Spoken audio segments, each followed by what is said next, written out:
Hi viewers, I am creating these videos to help teachers of mathematics support their learners in making sense of mathematical concepts and their associated procedures and processes. And today I would like to look at the idea of adding negatives. And I'm going to use the algebra tiles here to help me with this. You could use double-sided counters or even two different color single-sided counters for something like this, but the algebra tiles are going to be the manipulative that I'm going to use. And what we can see with the algebra tiles, if we ignore all the actual algebraic things for a minute here, we've got some 1 tiles, which we can use to build positive numbers. And then we've got some -1 tiles, which we can use to build negative numbers. So I have built here the numbers 8 and -3. And what we're going to do is look at what happens when I want to add these two numbers together. Well, in order to add negatives using a manipulative like this, one of the things that learners have to be introduced to is the idea of a zero pair, and the idea that any 1 and -1 tile, if I actually add them together, make 0. And you can see that in adding those together, they have disappeared. So if I'm looking at something like 8 add -3, then I can see that if I add that -1 to that one, and so on, and so on, that I will create 3 zero pairs. And so the result of that will simply be 5. And I can do similar with other numbers. I can say switch it around and take 3 with -8. So I can have 3 add -8. And I can see that this time, if I combine these, instead of having +5, I'll have -5. And I can even add two negative numbers in this way. So I can have, let's say, -8 add -3. So I can have -8 add -3. And see that actually there's no combining to make 0 pairs here. Nothing's going to disappear. They might overlap in a minute, we'll see it, but it's not actually disappearing. So what's clear here is I just have -11. But how do I move learners beyond just needing to use the tiles to evaluate these things? Well, we can point some things out here, can't we? I mean, if we take this last one, we can point out that actually all I'm doing here is taking 8 of a thing and adding 3 of that same thing. And it doesn't really matter as much that they are negatives in terms of what it looks like. It matters in negatives in terms of what their answer might be. But in terms of what they look like, it's just 8 of a thing and 3 of a thing. So if I'm taking a bigger pair of numbers, like say -28 and -33, then we can look at that and say, well, this is just going to be 28 of these negative things, and this is just going to be 33 of these negative things. So actually, I'm just going to be adding lots of negative things. So if I simply add together my 28 and my 33, that will tell me how many things I have. And then I could just say I've got that many negative things. So it's just a negative of that. And we can do sort of similar things with the other ones. Let's say I had, I know, 28 add -13. I'm switching from 13 to 33 because I'm modeling a similar situation to the first one where the positive number is bigger than the negative number.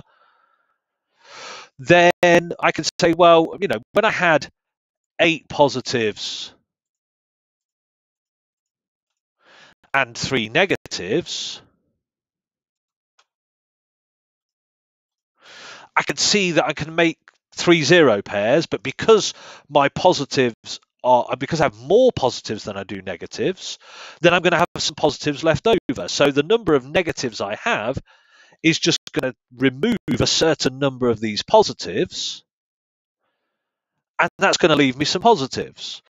So in effect here, because I've got more positives than I have negatives, this negative 13 is just going to remove 13 from this positive, and so that's just going to be the same as calculating that. Now, of course, I know some people actually prefer a model for subtraction where this is redefined to be that, and that's fine, but it's the same sort of sense of what's going on. Because there are negative 13 and positive 28, I'm going to be able to create 13 zero pairs, but that's going to still leave me with 15 positive things because the number of positive things I have is more than the number of negative things. But if we switch that around and say I'm going to start with 13 and I'm going to add negative 28, well, even if I'm not going to build all these, we can see that it's kind of the same as this one. I start with a small number of positive things relative to the negative number of things, and I have a larger number of negative things, just like I had with 3 and negative 8. And the same sort of logic as the line above holds, but this time, because my number of negative things is greater than my number of positive things, I am still going to be sort of creating a subtraction here, because I'm still going to have these 13 positives pair with 13 of these negatives. And so to work out how many I've got left, I'm still going to say, well, I had 28 minus, or I have 28 minus 13 of these things, because these 13 are going to knock out 13 of these 28.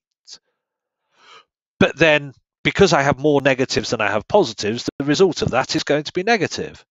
And so we can take, particularly after we've done maybe a few of these, I wouldn't necessarily try and step there after just one, but we can take the logic that we have from these situations and we can apply it to these larger numbers where we don't necessarily want to be modeling, every number. We don't want to be having 28 ones here and 33 negative ones.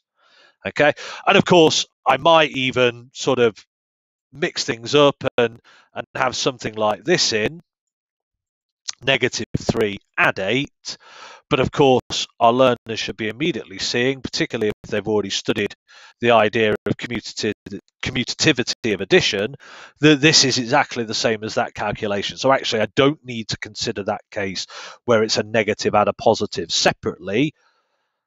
If I'm adding a negative and a positive, it doesn't matter if the positive number comes first or the negative number comes first. What matters is the relative sizes of these two numbers.